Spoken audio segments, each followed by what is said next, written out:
स्वः तत्सवितुर्वरेण्यं भर्गो देवस्य धीमहि धियो यो नः प्रचोदयात्। वन्दो गुरुपदकंज कृपा सिंधु नररूप हरि महामोहतम कुंज जासु वचन रविकर्णिकर। गायत्री परिवार की मातृ शक्तियों एवं देवतुल्य आत्मीय बंधुओं, आप में से जो यहाँ आ चुके हैं वो सब मुझे पहचानते हैं। गुरुदेव का एक शिष्य हूँ, स्वयं सेवक हूँ और विगत 50 वर्ष पूरे हो रहे हैं। लगभग मुझे 50 वर्ष हो गए। मैंने जो कुछ गुरुदेव से सीखा है, देखा है, सारांश में वो बात मैं बताने की कोशिश करूंगा। परम पूज्य गुरुदेव के पास जब मैं आया था तो मैं पहले उनकी वंदना जो किया उसका अर्थ मैं बता देना चाहूंगा। बंदों गुरुपद कंज, उस गुरुपद कंज की वंदना, गुरुपद गुरु के पैर के तलवे की वंदना करता हूं। किसका? बंदों गुरुपद कंज कृपा सिंधु, कृपा में जो सागर के समान है। सागर के पास कोई मिन्नत नहीं करता है, कोई प्रार्थना नहीं करता है। आप लहरें चलाइए, बादल बनाइए, वर्षा होगी, तब प्राणी मात्र का जीवन चलेगा। कोई भी प्रार्थना करने नहीं जाता, लेकिन सागर अहेतु की कृपा करता है और स्वयं ही अपने कर्तव्य का पालन करता है। बंदों गुरुपद कंज कृपा सिंधु, कृपा में वो सागर के समान है। ओम गुरु आपका कृपा सिंधु नर रूप हरि, और इंसान के रूप में, शरीर तो हाड़ मांस का इंसान का ही है, लेकिन वो वास्तव में भगवान है, भगवान का अंश है, भगवान का अवतार है, भगवान की शक्ति को लेकर के आया है। नर रूप हरि, और करता क्या है? गुरु करता क्या है? पहले इस बात को समझ लीजिए। महामोहतम पुंज, महामोह रूपी अज्ञान, अंधकार जो छाया हुआ, महामोह क्या है? आदमी इस दुनिया में आने के बाद में आज इस 21वीं शताब्दी के बाद वाले जिस युग में हम हैं, इस युग में बौद्धिक क्षमता हमारी कितनी बड़ी है, वैज्ञानिक क्षमता कितनी बड़ी है, सब कुछ होते हुए भी हम इतिहास, भूगोल, physics, chemistry, biology, anatomy, physiology सब कुछ जानना चाहते हैं और सब जानते हैं। धरती में क्या है, आकाश में क्या है, समुद्र में क्या है, हम जानना चाहते हैं, लेकिन हम ये नहीं जानना चाहते हमारे अंदर क्या है। यही सबसे बड़ा अंधेरा है। तो बोले इस अंधेरा को दूर करता है वो गुरु। महामोहतम पुंज जासु वचन रविकर्णिकर, जिसकी वाणी सुनने के बाद जैसे सूर्य उदय जब होता है तो अंधकार मिट जाता है, ऐसे गुरु के सानिध्य में आने के बाद और गुरु की वाणी सुनने के बाद, गुरु के विचार पढ़ने के बाद, गुरु के उद्देश्य को जानने के बाद इंसान का अंधकार मिट जाता है। मैं कौन हूं, मेरा जीवन का उद्देश्य क्या है, सबसे पहले वो समझ लेता है।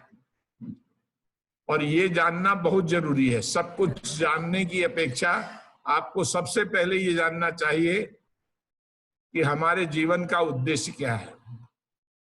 पेट भरना, बच्चे पैदा करना, परिवार पालना, ये तो सारी दुनिया और सारे प्राणी करते हैं। जड़, चेतन, चर, अचर, 4 प्रकार के प्राणी हैं, ये सभी लोग करते हैं। इसमें कोई विशेषता नहीं है मनुष्य की। मनुष्य की विशेषता में क्या कहा है? ज्ञानो ही तेसो मधिको विशेष है। ज्ञान में वो सबसे श्रेष्ठ है, इसलिए मनुष्य को कहा गया है। और मन केवल मनुष्य के पास ही है, अन्य प्राणियों के पास मन नहीं होता। मनन करना, चिंतन करना, ये केवल मनुष्य की जिंदगी में ही परमात्मा ने दिया है। तो हम सबसे पहले अपने जीवन के उद्देश्य को जान पाते हैं। आज गुरुदेव नहीं होते तो हम लोग कहाँ होते? कल्पना कर सकते हैं आप लोग कि नहीं? मैं नहीं जानता, लेकिन मैं जानता हूं। कहा गया है, मुकम करोति वाचालम पंगुं लंघयते गिरिम यत् कृपा तमहम वंदे परमानंद माधवम। भगवान का जब अवतार होता है, भगवान की शक्ति आती है किसके अंदर, तो क्या मुकम करोति वाचालम, वो मूक को वाचाल बना देता है, गूंगे को बोलना सिखा देता है। कैसा गूंगा? हम जैसे गूंगे। हम सभी लोग गूंगे ही थे। कोई सभा के बीच में, लाखों आदमियों के बीच में बोलने की क्षमता हमारी नहीं थी। मूकम करोति वाचालम, उसको वक्ता बना देता है। मूकम करोति वाचालम पंगुं लंघयते गिरिम, और लंगड़े को पर्वत चढ़ा देता है। जो चल नहीं सकता है उसको पर्वत चढ़ा देता है। पर्वत मतलब पहाड़ की चोटी पर चढ़ा देता है। जिनको आदर्श क्या है नहीं मालूम था, सिद्धांत क्या है, मर्यादाएं क्या है, मनुष्य जीवन क्या है, इसकी कीमत वो नहीं पहचानता, उसको सिखा देता है। ये लाखों व्यक्तियों को वक्ता बना दिया, लाखों व्यक्तियों को आदर्श सिद्धांत और मर्यादाएं सिखा दी। लाखों, हमारे आंखों से देखे हुए लोगों के बारे में बोल रहा हूं। मैंने कोई 50 लाख आदमियों को गुरुदेव को मिलाया है, और 50 लाख आदमियों में से मैं लाखों व्यक्तियों को बता सकता हूं, आपको बता सकता हूं वो कहाँ थे और क्या करते थे और आज कहाँ हैं, ये मैं बता सकता हूं। लाखों व्यक्तियों को जिसने जीवन बदल दिया, सब कुछ बदल दिया। मूकम करोति वाचालम पंगुं लंघयते गिरिम यत् कृपा तमहम वंदे परमानंद माधव। परमानंद माधव की जब कृपा होती है तो ये हो जाता है। अरे इसको मैंने आंखों देखा, ये आपको बता रहा हूं कि गुरु करता क्या है। गुरु यही करता है जो हम लोगों के साथ किया है। हमें मनुष्य जीवन की गौरव और गरिमा नहीं मालूम है। अन्य सारी चीजों के बारे में मैं जानना, अणु परमाणु सबके बारे में जानना, धरती में क्या है, आकाश में क्या है, समुद्र में क्या है, ग्रह नक्षत्रों में क्या है, हम सब जानना चाहते हैं। लेकिन ये नहीं जानना चाहते कि हमारे अंदर क्या है, माँ के पेट में कहां से आए, हमें जाना कहाँ है, जाने से पहले हमारे जीवन का उद्देश्य क्या है, हम ये नहीं जानना चाहते। बाकी सब कुछ जानना चाहते हैं। ये हमारे जीवन का अज्ञान, अंधकार और दुर्भाग्य कहिए। जो चीज अपने जीवन में मिला होता है उसकी कीमत आदमी नहीं जानता है, जो नहीं मिला होता है उसके लिए आदमी ललचाता है। पत्नी जब घर में रहती है तो उसकी कीमत नहीं मालूम पड़ती, और जब वो मायके चली जाती है तो हम उसको याद करते हैं, हमारी दवा कहाँ है, हमारा कपड़ा कहाँ है, हमारी ये वो फाइल कहाँ है, हमारी वो चीज कहाँ है, उस समय उसको याद करते हैं। मित्रों, 84 लाख जीवों में ऐसा कोई जीव है जैसे हम लोगों को भगवान ने धर्म पत्नी दी है, ऐसी पत्नी मनुष्य को छोड़कर और किसी प्राणी की होती है क्या? जो खाना भी बना दे, कपड़े धो दे, बर्तन मांज दे, आए गए मेहमानों का स्वागत कर दे, बच्चे खिला दे, माँ बाप की सेवा कर दे, घर की चौकीदारी कर दे, ऐसी पत्नी किसकी है? ऊंट की, घोड़े की, गधे की, शेर की, कुत्ते की, हाथी की, बिल्ली की? दुनिया में कोई प्राणी है मनुष्य को छोड़कर? कोई प्राणी नहीं है, मनुष्य ही एक प्राण। ऐसे मित्र किसी के होते हैं जैसे हमारे आपके, ऐसी सहेलियां किसी की होती हैं जैसी आपकी, बताइए। ऐसे पड़ोसी किसी के होते हैं, ऐसा समाज किसी को मिलता है, ऐसा ज्ञान, विज्ञान, सभ्यता, संस्कृति, कला, कौशल दुनिया में किसी को मिला है क्या जो हमको और आपको मिला है? नहीं, तो किसी को नहीं। नहीं बहनों, किसी को नहीं मिला है, केवल मनुष्य को ही मिला है। और मनुष्य को ये मिला है, ये मनुष्य इसमें भाग्यशाली है, इसीलिए अपने भाग्य की सराहना करना चाहिए। हित अनहित पशु पक्षी जाना, मानुष तन गुण ज्ञान निधाना। भला बुरा सभी लोग जानते हैं, लेकिन मनुष्य का जीवन गुणवान बनने के लिए और ज्ञानवान बनने के लिए है। उसको गुणवान होना चाहिए, अपेक्षाकृत वो दुर्गुणी हो जाए तब, और ज्ञान की अपेक्षा की अपेक्षा अज्ञानी हो जाए तब, ये उसका दुर्भाग्य है। ये मौका मिला है उसको, उस छोड़ रहा है। फिर 84 लाख जीवन में भटकने के बाद शायद मनुष्य जीवन मिल जाए। मनुष्योचित कर्तव्य करने वाले को ही मनुष्य जीवन मिलता है। उससे अच्छे कर्म करने वाले को वो संत महात्माओं का जीवन मिलता है। उससे अच्छे कर्म करने वालों को देवात्माओं का जीवन मिलता है। और उससे अच्छे कर्म करने वाले भगवान के पास पहुंचते हैं। अपने को तोलना चाहिए, अपने को नापना चाहिए कि हम किस कैटेगरी में आते हैं और हमें बनना क्या था, इसके बारे में सोचना चाहिए और विचार करना चाहिए। सबसे बड़ी उपलब्धि आपकी गुरुदेव के सानिध्य में आने से यही है। गुरुदेव से जुड़ने के लिए 5 चीजें होती है, नोट कर लीजिए। तन, मन, धन, ध्यान और स्वाध्याय। तन से जुड़े, मन से जुड़े, धन से जुड़े, ध्यान से जुड़े और स्वाध्याय से जुड़े। इसमें से एक चीज तो आप जुड़ ही सकते हैं, 5 नहीं जुड़ सकते तो कोई आदमी आप में से ऐसा नहीं है जो ये कह दे कि हम नहीं जुड़ सकते। परम पूज्य गुरुदेव के पास उनके शिष्य आते थे, कहते थे गुरुदेव आप ध्यान जो बताते हैं वो समझ में नहीं आता है, और मेरा ध्यान में मन नहीं लगता, मेरा पूजा में मन नहीं लगता है। बोले अच्छा बेटा, नोट गिनने में मन लगता है कि जितना नोट हो तेरा हो जाए? बोले हाँ गुरुजी, उसमें तो मन लगेगा। अच्छा एक काम कर, ज्यादा कुछ नहीं कर सकता ना, 5 मिनट का कोई काम करेगा जो मैं बताऊंगा? बोले हाँ गुरुजी, 5 मिनट नहीं 10 मिनट करूंगा। बोले ये करना कि सबसे पहले तुम यदि शांति कुंज आ चुके हो या तुमने इंटरनेट में शांति कुंज को देखा है, विश्वविद्यालय को देखा है, ब्रह्मवर्चस को देखा है, शांति कुंज के क्रियाकलापों को यूट्यूब में तुमने सुना है, जाना है, तो तुम ये बता सकते हो कि तुमको क्या मिला। तो तुम्हें सब कुछ मिलता है, धीरे धीरे सब कुछ मिल जाता है। अभ्यास से बात बनती है। बुराई भी अभ्यास से। बीड़ी पीना तत्काल कोई नहीं सीख सकता, शराब पीना तत्काल कोई नहीं सीख सकता, जुआ खेलना तत्काल कोई नहीं सीख सकता, व्यभिचार करना तत्काल किसी की हिम्मत नहीं पड़ती है। ये सब जाकर के धीरे धीरे अभ्यास के बाद में उसको मिलता है। ऐसे ही अच्छाई भी अभ्यास के बाद मिलती है।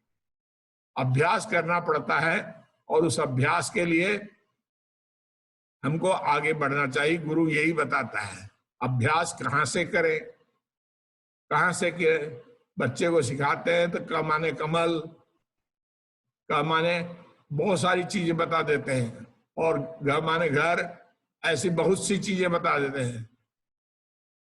ग माने गाय, ग माने कुछ, बहुत सारी चीजें बताते हैं, तब उसको मालूम पड़ता है कि ये ग है, ये गाय है और ये ग है, ये इसके बारे में पता चलता है। ऐसे ही सबसे पहले अपनी श्रद्धा, निष्ठा और विश्वास को बढ़ाने का काम करना पड़ता है। तो गुरुदेव कहने लगे तुम ध्यान करना कि मैं शांति कुंज पहुंच गया।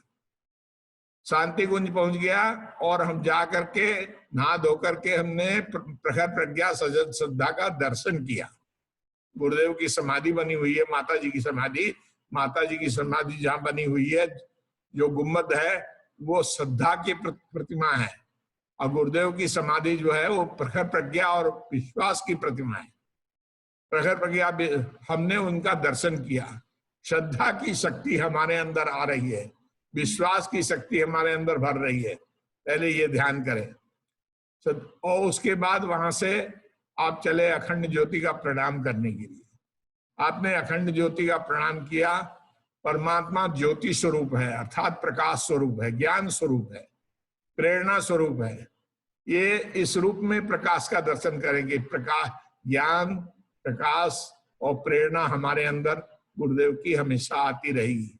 इस रूप में आप अखंड दीपक का दर्शन कीजिए, और उसके बाद आप वहां से चलें तो गायत्री मंदिर में माता जी का दर्शन करें, गायत्री माता का दर्शन करें। हमारा बहुत छोटा सा मंदिर है, लेकिन छोटा सा होते हुए बड़े मंदिरों को पीछे छोड़ देता है। हमारे छोटे से मंदिर में लाखों करोड़ों आदमी दर्शन करके गए और उनकी गायत्री माता की कृपा उनके ऊपर बनी रही। जब आते हैं दोबारा तो साड़ी लेकर आते हैं, प्रसाद लेकर आते ही गायत्री माता को चढ़ा दीजिए, आई कीजिए। ये स्वयं प्रेरणा से आते हैं। जो लोग यहाँ इंटरनेट से जुड़े हैं, जिन्होंने शांति कुंज को नहीं देखा है, हिंदुस्तान को नहीं देखा है, यहाँ के वातावरण को नहीं देखा है, यहाँ के शिक्षण पद्धति को नहीं देखा है, यहाँ के बारे में उनको कोई जानकारी नहीं है। आज ऐसा कोई व्यक्ति नहीं है गायत्री परिवार का जिनको गुरुदेव से संपर्क नहीं हुआ और जिनको संरक्षण नहीं मिला। गुरुदेव का संरक्षण सबको मिला है। आज हम अपनी अनुभूतियां बताने लगे तो बहुत से, लेकिन अपनी अनुभूति वास्तव में आपके लिए अनुभूति नहीं होती। अनुभूति जो आपके साथ हुई है वही अनुभूति मानी जाएगी। दूसरों की अनुभूति नहीं हो सकती, क्योंकि दूसरों की श्रद्धा आपके पास नहीं, दूसरों का विश्वास आपके पास नहीं है। गुरुदेव ने कहा था, साधना के उच्च शिखर पर जाने के लिए, साधना की सिद्धि प्राप्त करने के लिए, साधना को सफल बनाने के लिए अटूट श्रद्धा, अटूट विश्वास और ऊंचे लक्ष्य होने चाहिए।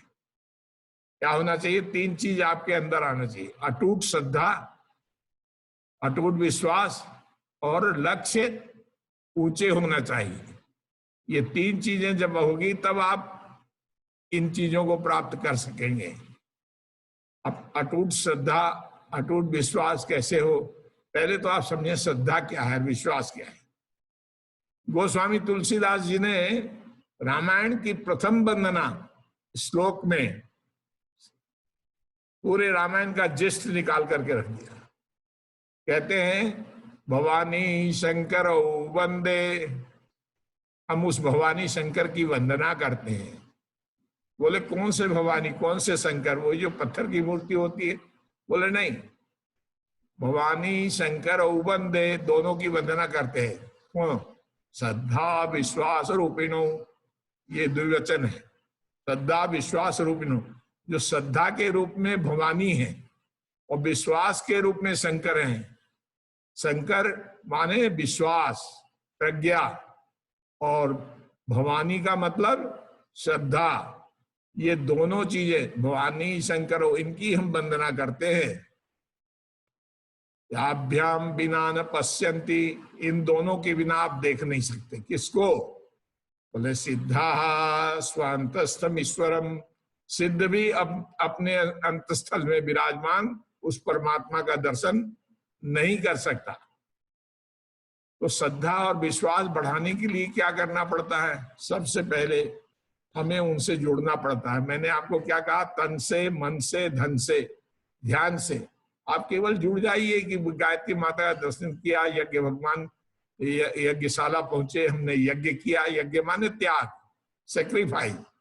इदम गायत्री इदम नमः, ये गायत्री का है, मेरा नहीं है। अभी क्या कहते हैं ना, धन मेरा, बेटा मेरा, बेटी मेरी, तन मेरा, रुपया पैसा मेरा, सब ये मेरा, सारी चीज मेरी मेरी मेरी मेरी अभी कहते हैं, मेरा है।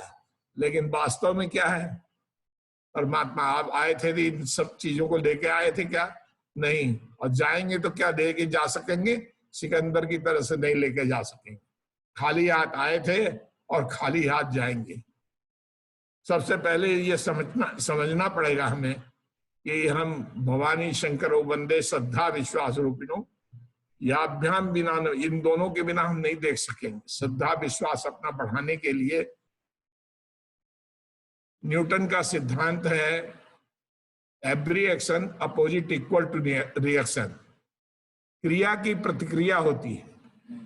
दीवार में गेंद मारेंगे तो लौट करके आएगा। बच्चे को ये आभास कराने के लिए कि परमात्मा है, तो बेटा जय करो, भगवान जी है, गुरु जी हैं, जय करो पहले इनको। तो उसको सबसे पहले उसकी आस्था आरोपित की जाती है कि भगवान है दुनिया में। देखा तो नहीं उसने, और आज समाज वाले दिखा भी नहीं सकते। जो कहते हैं मूर्ति पूजा को नहीं माने, वो दिखाएंगे कैसे?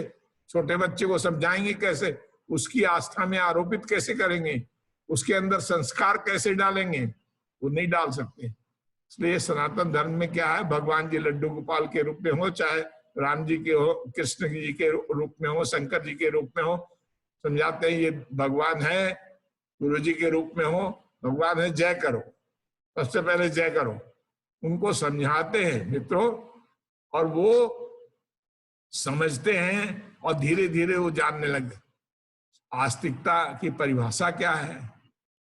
आस्तिकता की वो जो सर्वव्यापी न्यायकारी, जो सर्वव्यापी समदर्शी न्यायकारी सत्ता के रूप में विराजमान है, वो भगवान है।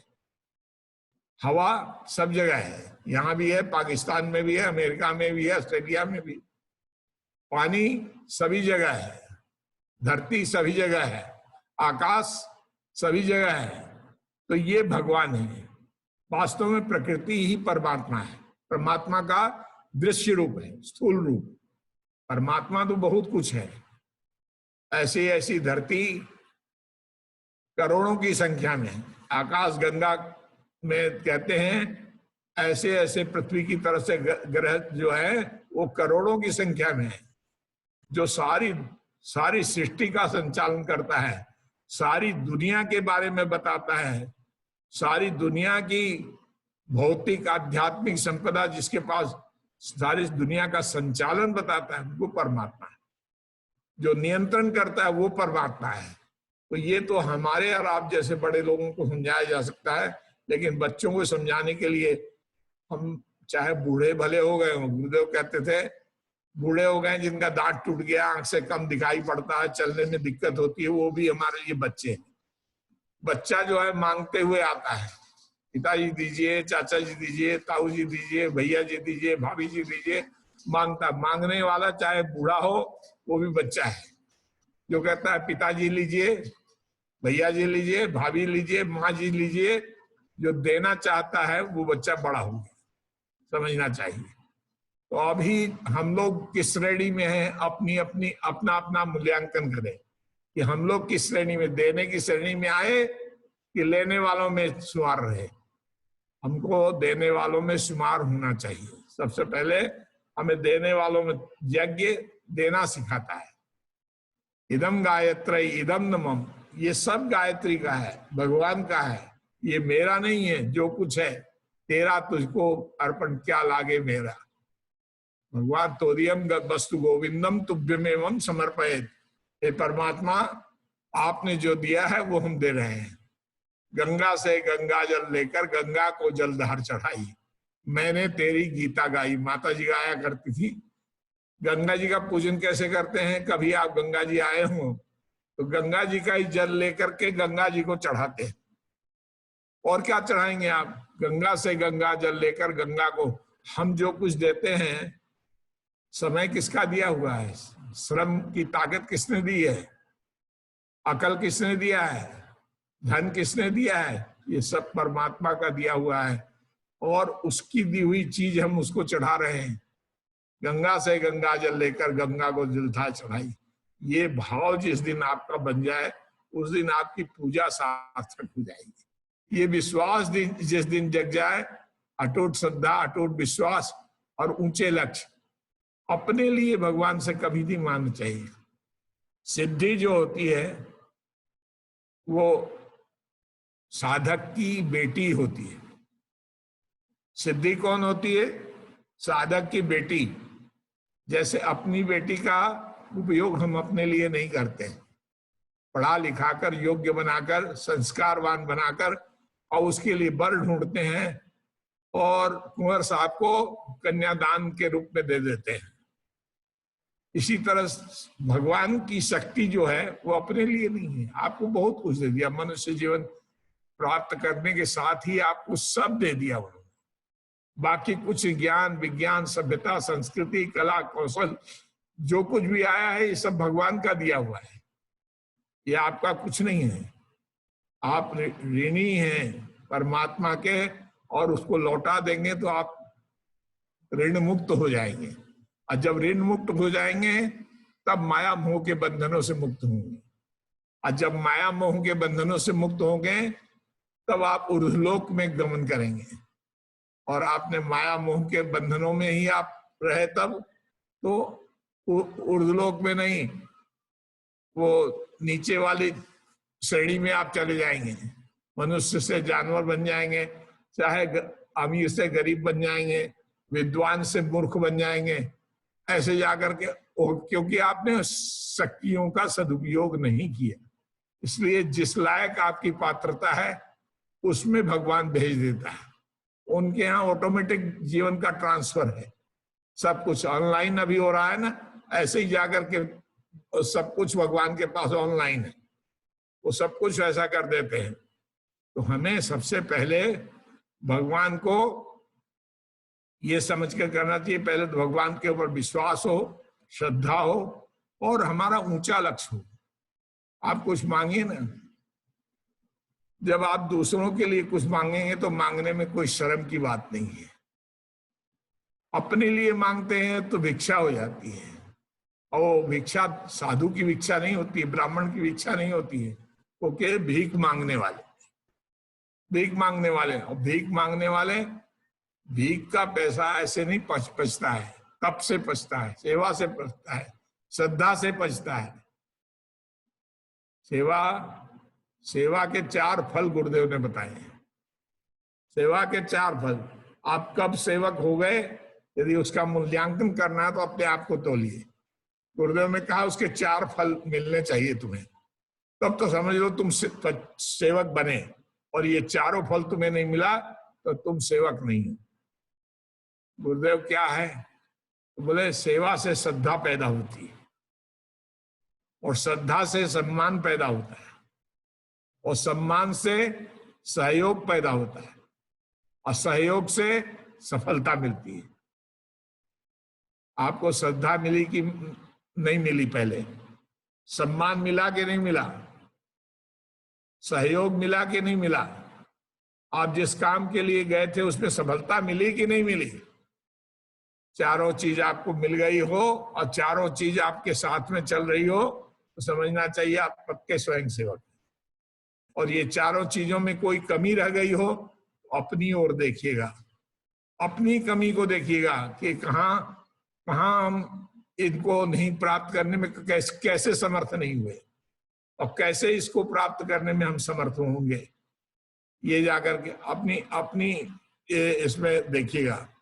मित्रों, जब अपने अंतर मन को झांकेंगे साधना में, चाहे 5 मिनट ही बैठे, 10 मिनट ही बैठे, आप अपने को ही देखिएगा, अपने बारे में ही चिंतन कीजिएगा, अपने लक्ष्य के बारे में ही सोचिएगा, और भगवान से कहिएगा, हे भगवान, हमें तो लक्ष्य नहीं मालूम, हमें चिंतन करना नहीं आता, हमें ये नहीं आता, हमारा ध्यान तो जाकर के दूसरी ओर जाता है।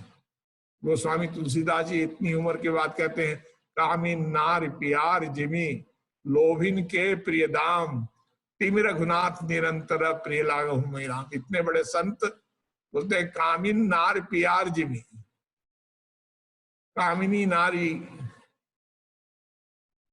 जैसे दुनिया को प्रिय है मुझे भी प्रिय लग रहा है। कामिन नार प्यार जिमी, प्यार, उसका प्यार पाने के लिए हम ललायित रहते हैं। कामिन नार प्यार जिमी लोभिन के प्रिय दाम, और लोभी को जिस तरह से पैसा प्रिय होता है। तिम रघुनाथ निरंतर, हे रघुनाथ, तिम रघुनाथ निरंतर प्रिय लागहु मैं राम। हे भगवान, आप भी उतने ही प्रिय लगे ताकि हम आपको पाना चाहें। जब तक आपके ये आर्त भाव से, आपके अंदर से, हृदय से, मन से यदि नहीं होगा, तब तक आप भगवान की शक्ति पाने के अधिकारी नहीं रहेंगे। जितनी कमियां हैं भगवान के सामने, कम से कम एक बार बोल जाइए मन से ही, मन से ही बोल जाइए। गुरुदेव कहते थे, मन से तुम शांति को गए, मन से यहाँ आ गए तो तुम्हारे मन को मैं ठीक कर दूंगा, तुम्हारा ध्यान लगा दूंगा, तुम्हारा मन लगा दूंगा। जो तू कहता है पूजा में मन नहीं लगता, तेरा मन लगा दूंगा, तेरा ध्यान लगा दूंगा। मित्रों, हम 5-10 मिनट में करने से चूक जाते हैं, और इसी कारण हम वो उपलब्धि नहीं, बड़ी चीज। लोग पूछते कुंडलनी जागरण कैसे होगा, सीधा पूछते कुंडलनी की बात करते हैं, पढ़ लेते हैं कहीं से और आ जाते हैं कुंडली जागरण। बोले कुंडली जागरण बाद में पूछना, पहले अन्नमय कोश से प्रारंभ होता है।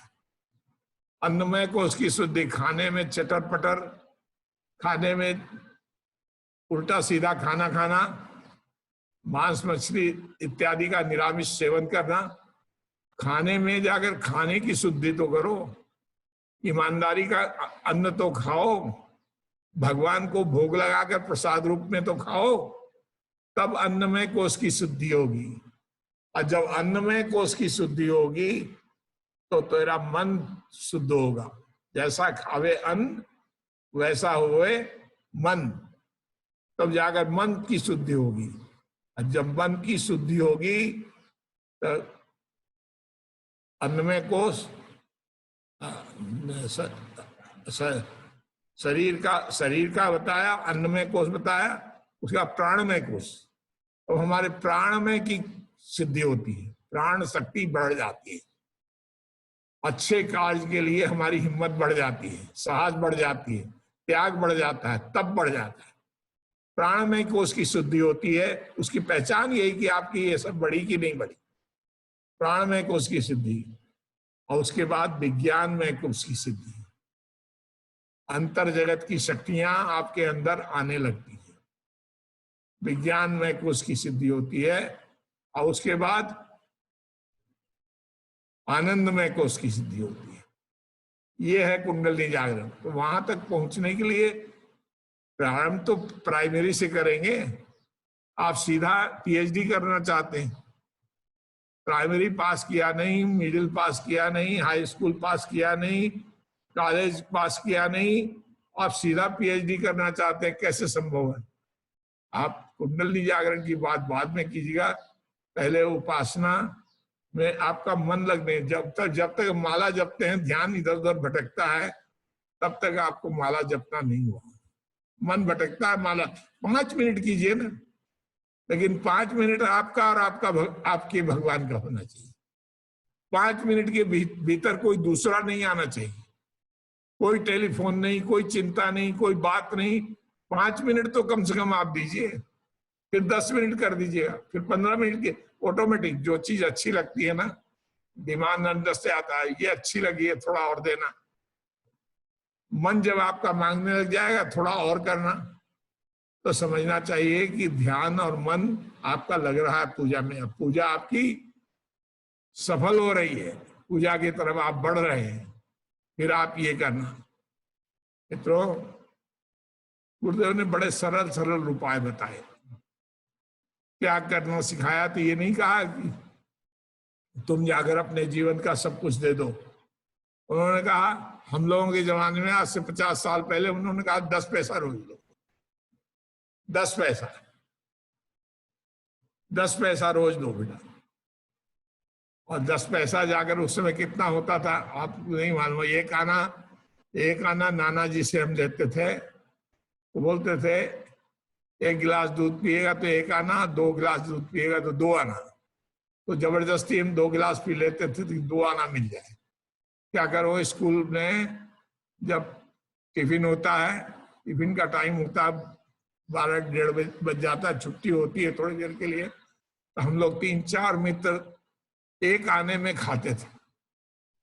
1 आने में खा नहीं पाते थे, इतने 1 आने की कीमत थी। तो 10 पैसा रोज गुरुदेव ने कहा था। 10 पैसा का अवमूल्यन जब हो गया तब गुरुदेव ने कहा, बेटा आप 10 पैसे को बढ़ा दो, 1 रुपया कर दो। 1 रुपया का भी अवमूल्यन होने लगा। तो बोले जाकर के देखो बेटा, यदि तुम कर सकते हो तो 1 दिन की आमदनी 29 दिन अपने लिए, अपने परिवार के लिए, अपने पेट के लिए, अपने लिए लगाओ, और 1 दिन देश के लिए, समाज के लिए, राष्ट्र के लिए, ईमान के लिए, भगवान के लिए, आत्मा के लिए, परमात्मा के लिए 1 दिन तो तुम उसके लिए लगाओ। 1 दिन का वेतन तुम दो, 29 दिन अपने लिए, 1 दिन का। फिर जब आगे और क्या करें गुरुदेव? तो बेटा बाल बच्चों से यदि निवृत्त हो गया है, जिम्मेदारी खत्म हो गई है, तो मेरे पास आ जा, मेरे पास आ जा। तेरी जिम्मेदारी कुछ नहीं है, लेकिन भगवान की जिम्मेदारी तो तेरे कंधे पर आई है। तो भगवान का काम करने के लिए आया, मनुष्य जीवन प्राप्त हुआ है तो तुझे अपने लिए नहीं हुआ, भगवान के लिए हुआ है। भगवान के काम के लिए आ जा। जो आ गए वो आते आते सब निहाल हो गए, उनका पूरा खानदान और पूरा परिवार, पूरा कुनबा निहाल हो गया। मित्रों, कहते हैं गुरुदेव पारस थे, गुरुदेव कामधेनु थे, गुरुदेव क्या नहीं थे, गुरुदेव क्या नहीं थे। पारस जिसको छूकर लोहा सोना बन जाता है, पारस पत्थर छूने के बाद में लोहा सोना बन जाता है। कामधेनु सारी इच्छाओं की पूर्ति कर देती है। और हम लोग तो कुछ सोच भी नहीं पाते, हमारी समस्याएं आती है तो केवल कहीं 1 आध मिनट गुरुदेव का ध्यान किया, उसी से ही समस्या पहले ही ठीक हो जाती है। गुरुदेव को पत्र डालते थे 50 साल पहले, तो पत्र पहुंचने से पहले हमारा काम हो जाता था। ये हमारे जीवन की अनुभूति है मित्रों। कई चीजें ऐसी हैं जब आने लगती है तो हम अहंकारी हो जाते हैं और सोचते लगते हैं कि ये मेरी उपलब्धि है। मेरे को कोई प्रणाम करता है तो आप भाई बहनों को मालूम है कि मैं प्रणाम का जवाब प्रणाम में ही देता हूं, और अधिक से अधिक मैं ही कहता हूं खुश रहो, बस इतना ही कहता हूं। अभी तक कभी नहीं आया ऐसा अहंकार, आया हो तो गुरुदेव क्षमा करें, उसके लिए हम माफी मांगते हैं। लेकिन मैंने पहचानने की कोशिश किया कि हमारे अंदर अहंकार तो नहीं आ गया। हर समय हमने जानना चाहा, हमें व्यवस्थापक की कुर्सी मिली है, लेकिन उस कुर्सी पर शायद मैं 1 घंटा बैठता हूं, बाकी 6-7 घंटे में प्रतीक्षालय में जहां बैठ के गुरुदेव को मिलाता था वही मिलाता हूं, ताकि हमको अहंकार न हो जाए कि मैं इतने बड़े परिवार का, गायत्री परिवार का, गायत्री इसका मैं संस्थान का मैं व्यवस्थापक हूं। ये अहंकार नहीं आ जाए। मैं बताता हूं अहंकार आता कैसे है, छोटी छोटी बातों में आता है। मैं और प्रशांत गुप्ता ये दोनों चला, कहाँ चले? गुवाहाटी के लिए जा रहे थे यहां से। तो गुरुदेव डॉक्टर साहब ने कहा, जी ने कहा, बेटे सावरमल पाड़िया करके राउरकेला के हैं, संभवतः आप में से कोई जानता हो। वह उनकी पत्नी बहुत बीमार है और बार बार वो हमारे आने का आग्रह कर रहा है, भाई साहब आप जाओ और उनसे मिल करके, आप मिलोगे तो बड़ी खुशी होगी, और वो फिर जाने के लिए वो बहुत आनंदित होंगे, आपको जाना चाहिए। हम बोले ठीक है, उसमें क्या, दिल्ली तो जा ही रहे हैं, मैं मिलता हुआ तब गाड़ी पकड़ूंगा। बोले ठीक है। मैं गया, सावरमल पाड़िया गया, उनकी पत्नी से मिला, पत्नी से अच्छा परिचय था। बोले पंडित जी आप आए, हम आपकी क्या स्वागत करें? हम बोले हम अपने स्वागत के लिए नहीं, आपके लिए आए, आप बताइए कैसी हैं?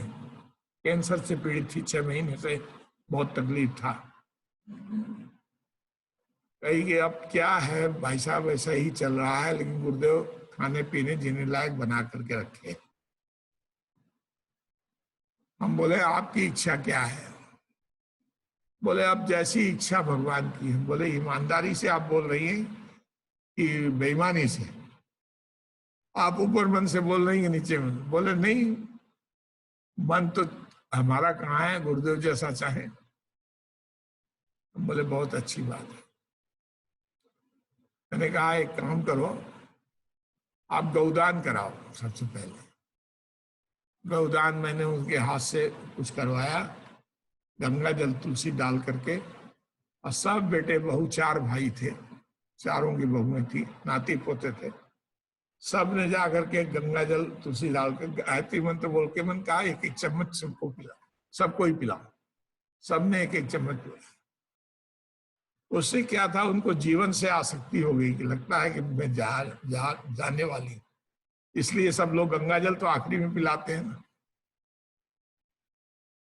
तो बाहर आया, बोले भाई साहब माँ के कारण कुछ काम नहीं कर पाता हूँ और छोड़ भी नहीं पाता हूँ इनको, ये ठीक भी नहीं हो पाती हैं और अधिक बीमार हो जाती हैं तो परेशानी होती है। माँ माँ हमने कहा अब चिंता करने की जरूरत नहीं है, 2-4 घंटे की मेहमान है, जो कुछ करना हो आप कर लीजिए। जो 6 महीने से बीमार चल रही थी, 2-4 घंटे प्रशांत जी ने सुना और प्रशांत जी तो डर गए, अंदर से हिल गए और बोलने लगे। बस उसके बाद चल दिया वहां से। तो बोले कि भाई साहब आपने ऐसा कैसे कह दिया, मान लो नहीं गई तो फिर हम लोग तो कहीं भाग नहीं रहे हैं। बोलेंगे मिश्रा जी आए थे शांति कुंज के, इतने पुराने, और वो ऐसा बोल गए। हम बोले देखो मैं तो किसी को आशीर्वाद देता नहीं हूँ और किसी को ऐसा बोलता नहीं हूँ, ये मेरे नेचर में ही नहीं है। जिसने कहलवाया है वही देखेगा। मुझे विश्वास है कि ये शब्द मेरे नहीं। बोले अच्छा आज आजमाया जाएगा। हम बोले हाँ, राजधानी एक्सप्रेस में चलना है, 2-4 घंटे जब बीत जाए तो फोन करके बात कर लेना। बड़े विश्वास के साथ मैंने कहा। मित्रों जाकर के वो बोले कि आज रात में नहीं करते, सवेरे करेंगे। हम बोले ठीक है। सवेरे उनकी हिम्मत नहीं पड़ी। फिर मैंने फोन किया, माँ जी की तबीयत कैसी है? बोले तब कैसी होनी थी, जैसी आप बता के गए थे वही हुआ। 2-4 घंटे बाद ही चली गई। तो प्रशांत जी बोले भाई साहब आपने गजब किया, मेरी हिम्मत नहीं है। अब मैं इसको अपनी सिद्धि समझने लगूं और हमारी वाणी में सरस्वती है ऐसा मानने लगूं। यही अहंकार है, यही अहंकार है। मित्रों ऐसी कई घटनाएं हुई हैं। कोड़ीनार में शुगर मिल में एक जगमल भाई करके थे और वो अकाउंटेंट थे। वहां पर मैं गया हुआ था, आसपास के गांव में ही एक कर रहा था, तो वो भी अपनी व्यथा सुनाए। मेरी माँ बहुत वृद्ध हो गई है और मैं इनको छोड़ के कुछ जो करना चाहता हूँ नहीं कर पा रहा हूँ, मैं क्या करूं, मेरा कर्तव्य क्या है ये बताइए। बोले जो आप कर रहे हैं वही आपका कर्तव्य है, बाकी गुरुदेव देखेंगे आपको करना क्या है। आगे कर्तव्य बदल जाए तो कर लेना जो कुछ। मैंने कहा बस माँ की सेवा खूब मन से करो। मेरे को तो लगता है 1 आध दिन की मेहमान है। उनसे भी यही कहा। अच्छा ये सब जानकारी में नहीं कि एक को कहा तो दूसरे को भी ऐसा कर दूं, ये सब नहीं, कुछ याद नहीं था मुझे कि काफी दिन बाद दिल्ली की बात, कोई काफी वर्षों के बाद, 20-25 साल के बाद। तो जगमल पास में यज्ञ करा रहा था। दूसरे दिन जगमल भाई आए, बोले मिश्रा जी मैंने तो शिष्य को देख लिया, गुरु जी को देखने की जरूरत नहीं। मेरी श्रद्धा बहुत थी लेकिन आपको देख करके श्रद्धा हमारी बहुत बढ़ गई है। माँ चली गई और अब आगे का कर्तव्य मुझे बताइए। हम बोले पहले तो माँ की क्रियाकर्म कांड सब पूरा करो, उसके बाद गुरु जी के काम में लगो। गुरुदेव ने फ्री कर दिया आपको, मैंने थोड़ी कुछ किया। गुरुदेव ने फ्री कर दिया, जो आप चाहते थे हो गया। तो ये जाकर के बहुत बात सुनने में लगती है ऐसी। गुरुदेव की कितनी घटनाओं का मैं वर्णन को आपके सामने नहीं कर सकता। बहुत सी बातों के लिए ताला बंद है, मुंह में ताला लगा हुआ है। बोलते थे इसे ऐसी घटनाएं मत सुनाया करो ऐसा। और हम क्या करते थे, बॉम्बे आपके पास आए तो बॉम्बे वालों से ही पूछा कि आपको क्या अनुभूतियां हैं। 10-20 लोगों ने जो बताया वो बॉम्बे वाले को सुना दिया, क्योंकि बॉम्बे की बात बॉम्बे में बोलूंगा तो लोगों को विश्वास हो जाएगा। हम अपनी बात बोलेंगे तो हुआ भी है कि नहीं भी हुआ, सच है कि झूठ है, ये बना के बोल रहे हैं कि वहां के प्रतिनिधि हैं इसलिए बोल रहे हैं। मैं कभी नहीं बोलता, वहीं की बात वहीं सुना दिया। और अधिक से अधिक कहता हूं तो ये कह देता हूं, आप में से कौन ऐसा व्यक्ति है जिसको कोई अनुभूति नहीं हुआ है, वो हाथ उठाइए। मैं तो समझता हूं कि सबके ऊपर गुरुदेव की कृपा हुई है और सभी लोगों के पास अपनी अपनी अनुभूतियां हैं। आप लोग आपस में ही क्यों नहीं चर्चा कर लेते? आप आपस में ही चर्चा कीजिए, आपको मालूम पड़ेगा कि ये सत्य है, ये असत्य नहीं है। मित्रों, ये जाकर के गुरुदेव की ऐसी कृपा सदैव मिलती रही है। गुरुदेव का रूप इतना विराट है, आप लोगों में दिखाई पड़ रहा है, बहनों और भाइयों में दिखाई पड़ रहा है। उनके ऊपर श्रद्धा करने का परिणाम हमें कार्यक्रमों में दिखाई पड़ता है। छोटे छोटे कार्यकर्ता, सामान्य कार्यकर्ताओं को जब 1000 कुंडी यज्ञ हुआ तो सामान्य कार्यकर्ता को उत्तरदायित्व दिए गए, कोई लखपति और करोड़पति को नहीं दिया गया। बिल्कुल सामान्य कार्यकर्ता थे, आपको यज्ञ कराना। वहां गणेश दत्त शर्मा टाटा नगर के थे, कांपने लग गए जब गुरुदेव ने मथुरा में उनसे कहा कि तुम्हारे यहाँ यज्ञ करना, 1000 कुंडी यज्ञ करना, तुम संकल्प ले लो। बोले गुरुदेव मैं संकल्प हूं? बोले तुम संकल्प केवल लेने वाले हो, माध्यम हो, केवल निमित्त मात्र हो, बाकी काम तो बेटा मैं करूंगा, तुम उसको छोड़ दो। एक सामान्य क्लर्क थे टाटा नगर में, और उनको ये बोले तुम खाली कहना, जैसे मुर्गा बांग क्या करता है, कुकड़ू कुक सवेरा हुआ, कोई उठे ना उठे, ये बात अलग है, लेकिन वो बांग देना छोड़ता नहीं है। तुम भी छोड़ना नहीं। तुम गुरु जी आ रहे हैं, परम पूज्य गुरुदेव पंडित श्री राम शर्मा आचार्य आ रहे हैं, 1000 कुंडी यज्ञ होने वाला है, आपको संकल्प लेना है यज्ञ का, जप का, अनुदान का, अपने मन से लीजिए। कितना करेंगे? 3 माला रोज करेंगे, 11 माला रोज करेंगे, 1.25 लाख का अनुष्ठान करेंगे, 24,000 का अनुष्ठान करेंगे। आप कितना अनुदान देंगे? 5 रुपया देंगे, 11 रुपया देंगे, 51 रुपया देंगे, आप कितना दे सकते हैं? आप संकल्प लीजिए अपने मन से। ऐसा यज्ञ असाधारण यज्ञ था टाटा नगर का, 40-45 फीट ऊंचा, फीट या मीटर में ऊंचा होगा। हाँ, ये शुक्ला जी, रमेश चंद शुक्ला गए थे यज्ञ कराने, और माता जी गुरुदेव पहुंचे थे। ऐसा साधारण और विशाल यज्ञ, 1000 कुंडी यज्ञ बहुत से हुए, लेकिन टाटा नगर के बराबर का कोई यज्ञ नहीं था। असाधारण यज्ञ था, और गुरुदेव की कृपा हुई और यज्ञ संपन्न हो गया। टाटा नगर, भीलवाड़ा, बहराइच, जहां भी उन्होंने दिया, पटना, ये सब जहां भी यज्ञ के लिए उन्होंने दिया, सब यज्ञ असाधारण तरीके से संपन्न हो गए। मित्रों, गुरुदेव का आशीर्वाद कितना काम करता है मैं बोल नहीं सकता कि गुरुदेव का आशीर्वाद कितना काम करता। महासमुंद का यज्ञ गुरुदेव कराने के लिए गए थे।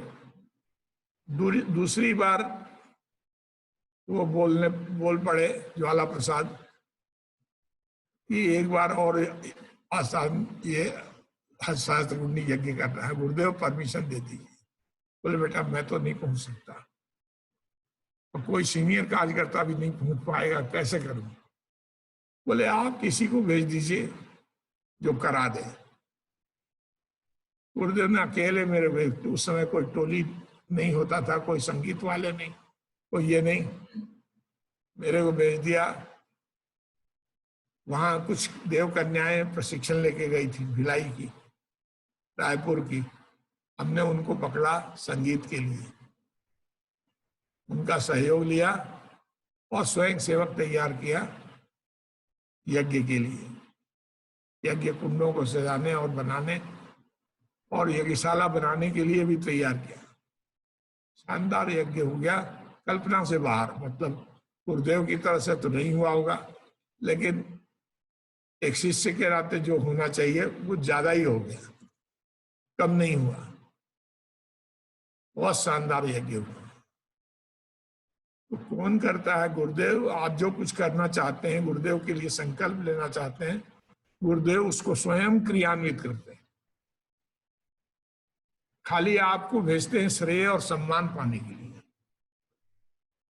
इतने जितने भी धनी मानी बिजनेसमैन हैं,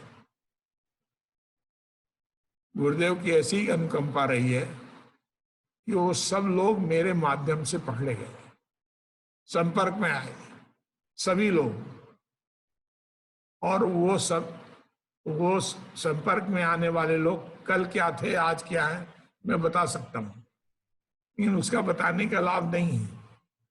मैं तो आप ही लोगों से पूछता हूं कि जिस दिन से आप गुरुदेव को जानने लगे, आपका शरीर, आपका मन, आपकी आत्मा, आपका परिवार, आपके कुटुंब, आपका प्रभाव, आपका पुण्य बढ़ा कि घटा? आप बता दीजिए। हम दूसरे की बात नहीं बताते। आप सत्यनारायण कथा की तरह पूछेंगे कि किसने किसने सब कुछ बता दिया, उन्होंने नियम कानून विधि व्यवस्था, उसके बाद किसने किसने इस कथा को किया और उसको क्या मिला? तो बोले क्यों, ये क्यों सुनना चाहते हो? बोले श्रद्धा अस्माकं प्रजायते, हमारी श्रद्धा की वृद्धि होगी, इसलिए आप सुनाइए कि किसने किसने सत्यनारायण कथा किया और उसको क्या मिला। तो ये जाकर के इस तरह से जब कोई पूछता है तो उसको बता भी देता हूं कभी कभी। और लेकिन ये बात बताने से लाभ जितना ही होगा जितना वो करने से।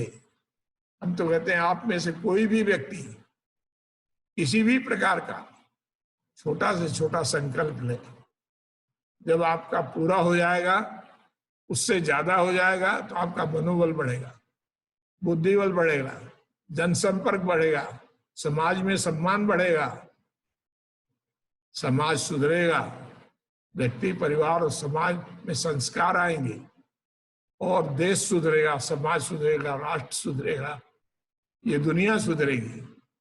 बस आप एक ध्यान रखिए कि हम बदलेंगे, युग बदलेगा, हम सुधरेंगे, युग सुधरेगा। बस आप केवल उसी बात का ध्यान बनाए रखें। यदि आप ऐसा कर सकते हैं तो आप देखिएगा कि आपको अनुभूतियां आपको तरह तरह की होगी। आपकी अनुभूतियों में किसी भी प्रकार की कोई कमी नहीं रह जाएगी। अनुभूतियां क्यों, आप अनुभूतियों को जानना चाहते हैं तो आप स्वयं आगे बढ़िए, अपने समय, श्रम, अकल, धन को निकालिए और उसको लगाइए। जितना आप लगाएंगे, गुरुदेव ने बो काटो का सिद्धांत बनाया है, बताया है हम लोगों को। आपने गुरुदेव के कैसेट में सुना होगा, बो और काटो, इतना आप बोएंगे उतना पाएंगे। आप करके देखते जाइए और पाते जाइए। दिहाड़ी करो और मजदूरी पक्की। हम आपके यहाँ दिहाड़ी करें, ये बताइए मजदूरी कौन देगा? आप देंगे। चिंता हमें होनी चाहिए कि आपको होनी चाहिए? चिंता आपको होगी। अब गुरुदेव की मजदूरी यदि हम करें, अपना तन मन धन लगाएं, तो मजदूरी देने की चिंता गुरुदेव को होगी कि हमें होगी?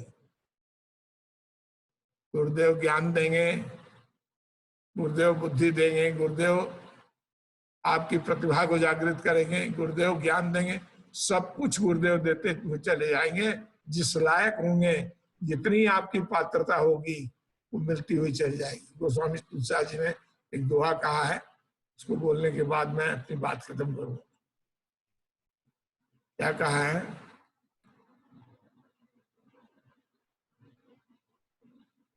एक तो परधन पत्थर मानिए, परतीय मात समान, इतने में हरि ना मिले तुलसीदास जवान। गायत्री माता की पूजा इसलिए करते हैं हम लोग कि मातृभाव हमारे अंदर आ जाए। सबको माँ, बहन, भाभी, बेटी की दृष्टि से देखें। परधन पत्थर मानिए, परतीय मात समान, और पराये धन को पत्थर के समान। धन के मामले में पारदर्शिता हो। परधन पत्थर मानिए, परतीय मात समान, बोले इतने में हरि ना मिले तुलसीदास जवान। इतने में यदि भगवान नहीं मिले तो तुलसीदास जमानतदार है। तुलसीदास जवान। मित्रों, गोस्वामी तुलसीदास जी ने ऐसा ठोक के कहा है, आप उसके उनकी पद्धति पर चलिए और सब कुछ पाने के अधिकारी बनिए। निरंतर आपका शरीर बल, मनोबल, आत्मबल, ब्रह्म बल बढ़ता हुआ चला जाए। आज समाज के पक्के समाज सेवी हो जाएं, आप देश की सेवा करने वाले बने, भगवान के काम करने वाले बने और भगवान का इनाम पाने वाले व्यक्तियों में से बने। परम पूज्य गुरुदेव, माता गायत्री और माता जी से प्रार्थना करते हुए हम अपनी बात समाप्त करते हैं। ओम सर्वे भवन्तु सुखिनः, सर्वे सन्तु निरामया, सर्वे भद्राणि पश्यन्तु, मा कश्चित् दुःखमाप्नुयात्। ओम शांति शांति शांति।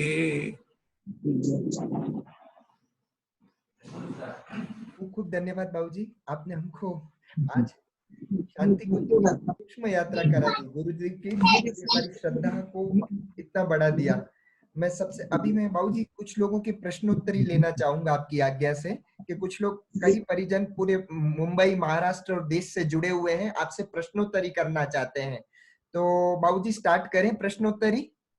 हाँ मनु भाई, आप पहले प्रश्न पूछ सकते हैं। मनु भाई,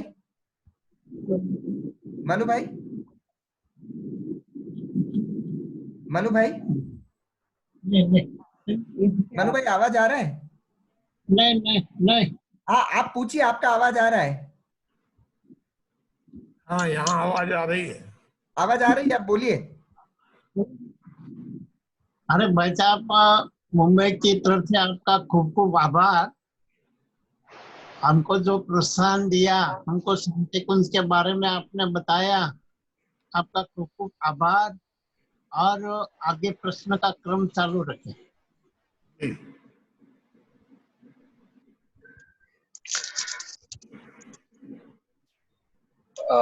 कविराज जी, आपका कोई प्रश्न है तो आप पूछ सकते हैं। हाँ, कविराज, मुझे पूछना है कि आध्यात्मिक और आर्थिक उन्नति कैसे करें। आध्यात्मिक और आर्थिक उन्नति। आध्यात्मिकता की प्रतिच्छाया अर्थ है। जब व्यक्ति गुणी होता है तो उसको सब कुछ मिल जाता है। जब सद्बुद्धि उसके अंदर आती है तो जैसे पैसा जेब में आ जाए तो बाजार का सब सामान खरीद सकते हैं। ऐसे ही सद्बुद्धि जब आती है तो सब कुछ मिल जाता है। गोस्वामी तुलसीदास जी कहते हैं, जहां सुमतिता संपत्ति नाना और जहां कुमतिता विपत्ति निदाना।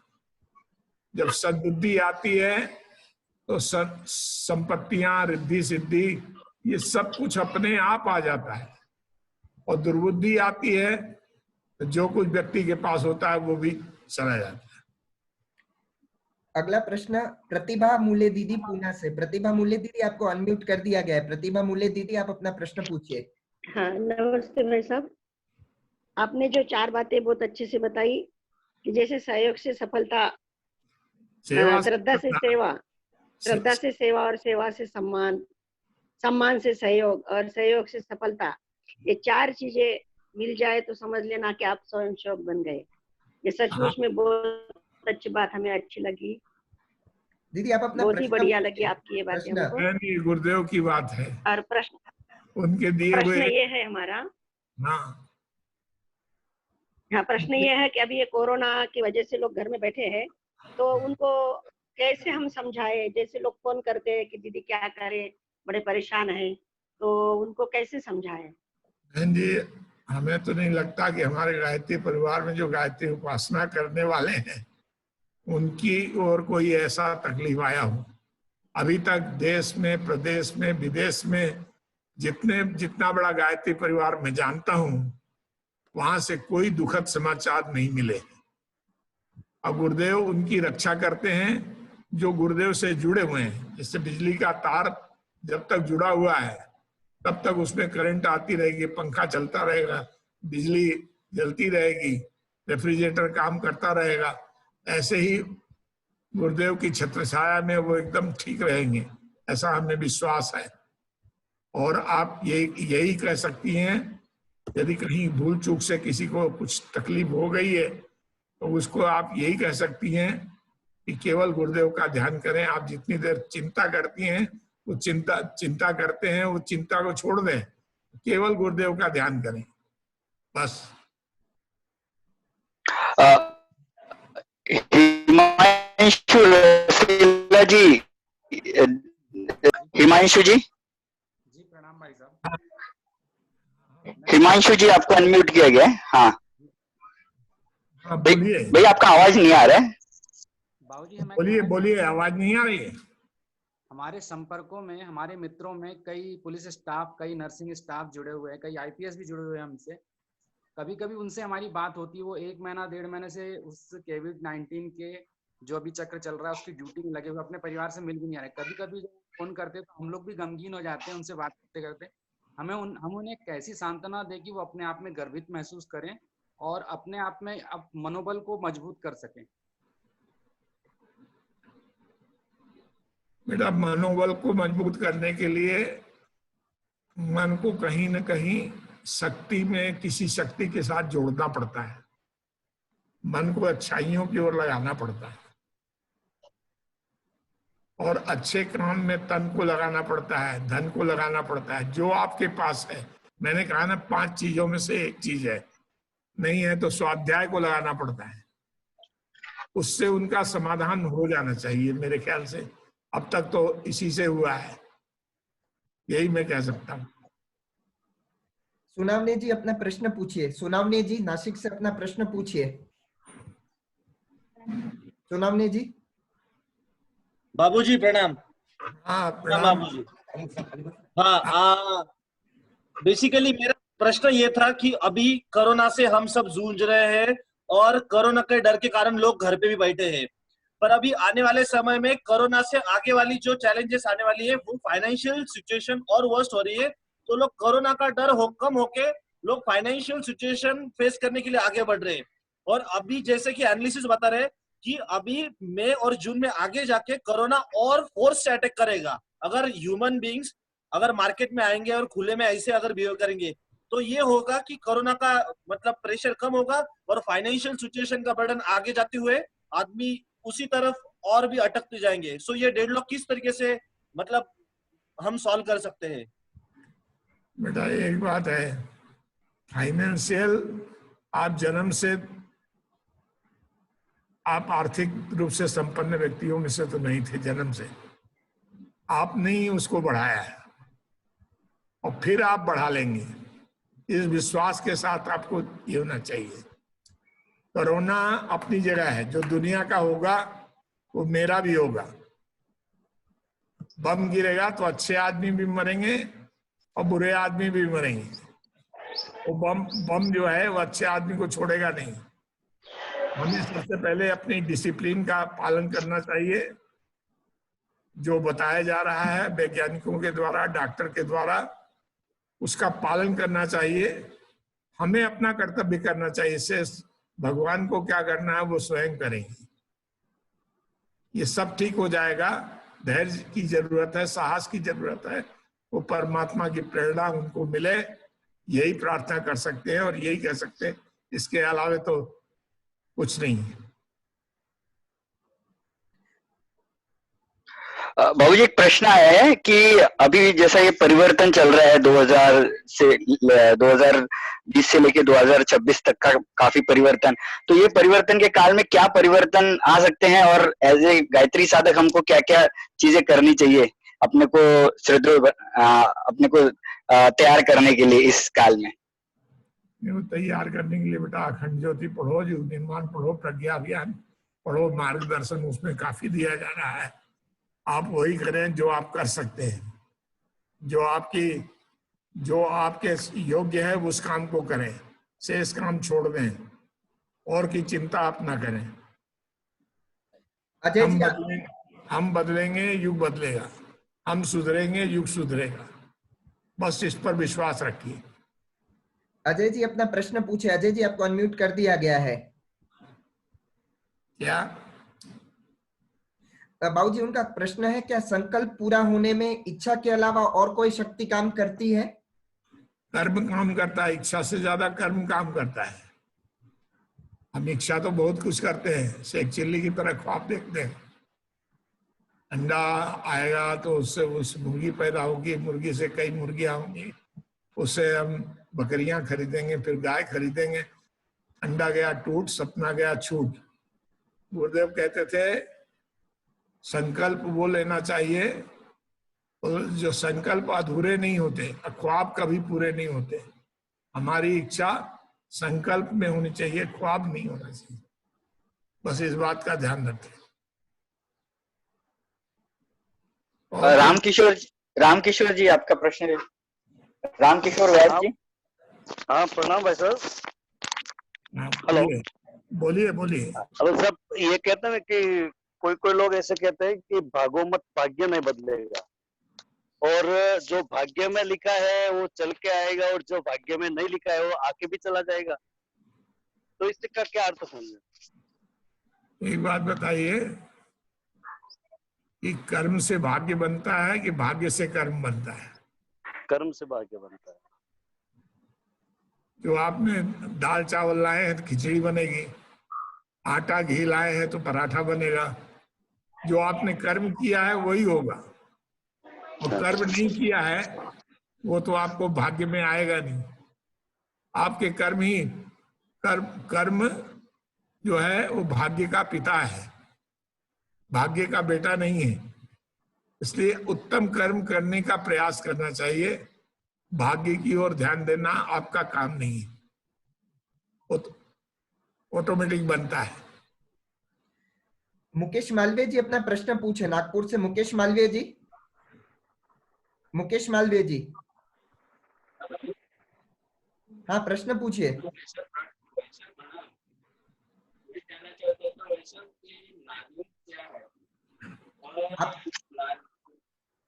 वरुण भाई साउंड नहीं आ रहा है। हाँ मैं इनका प्रश्न पूछ आ रही है, आवाज आपकी नहीं आ रही है।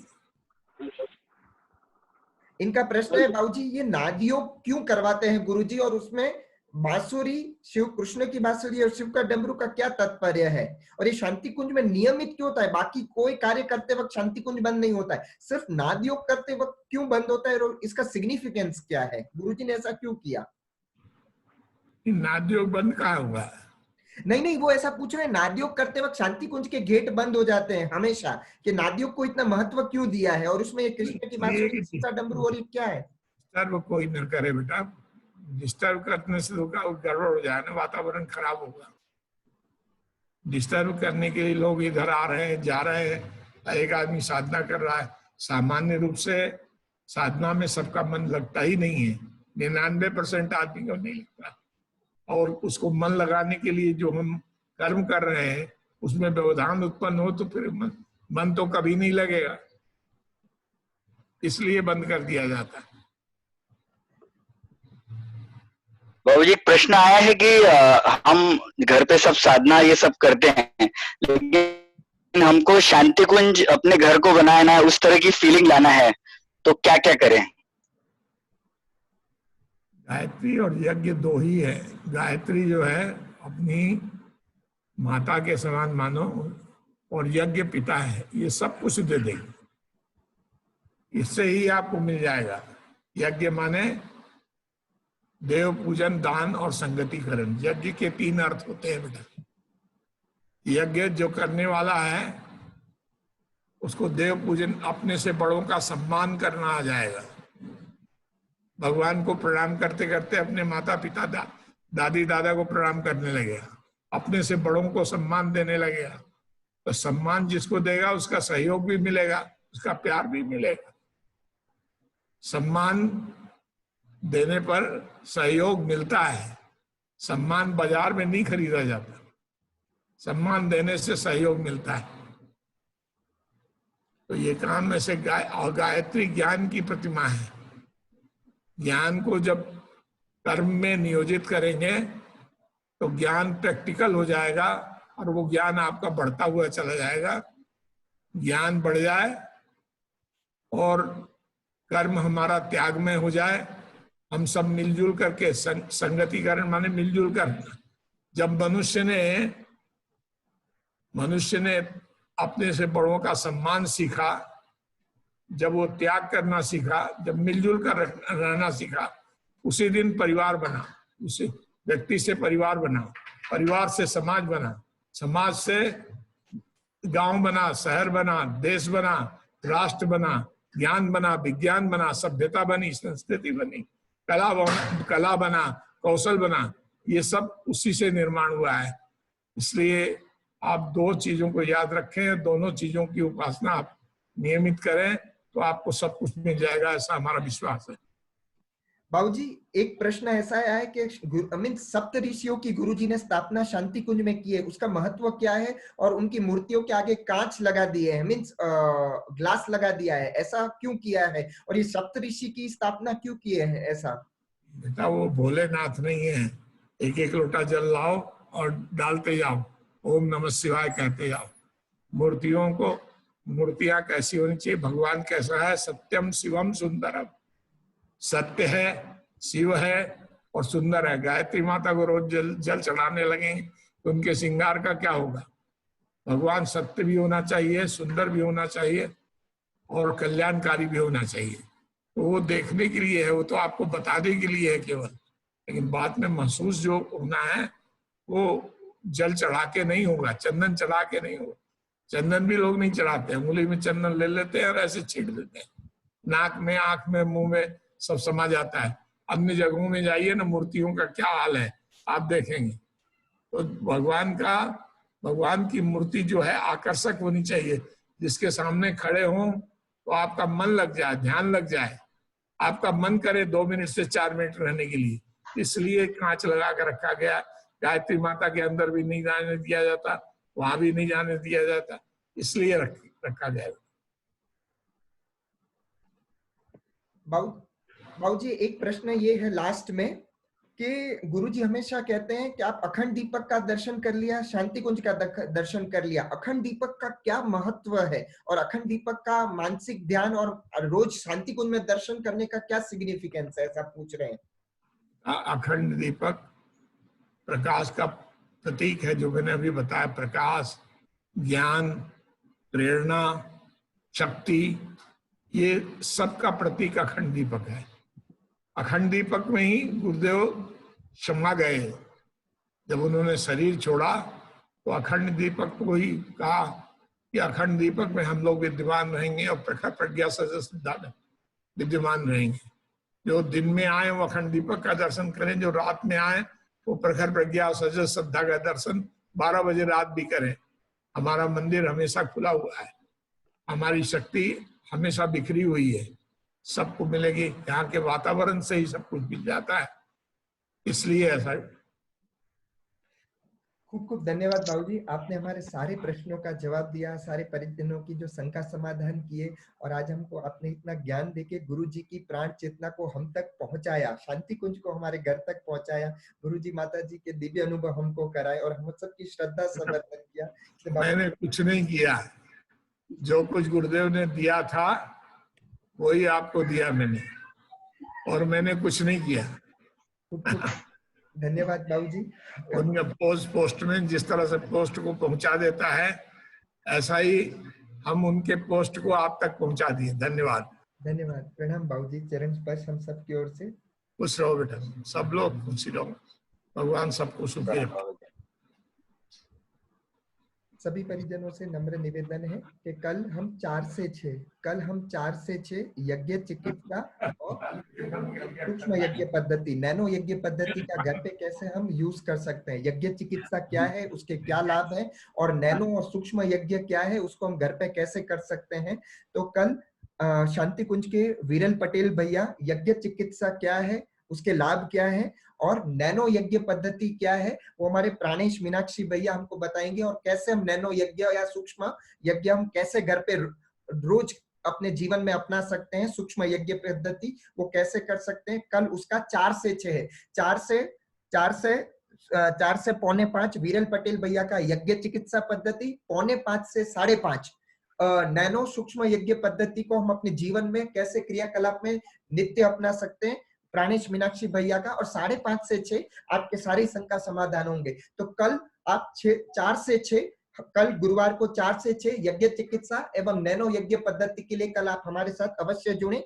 आईडी आपको सबको चैट के माध्यम से भेज दिया गया है और ग्रुपों में भी आपको फॉरवर्ड कर दिया गया है। धन्यवाद। शांति पाठ। ओम शांति शांति शांति। सर्वारिष्ट सुशांतिर्भवतु।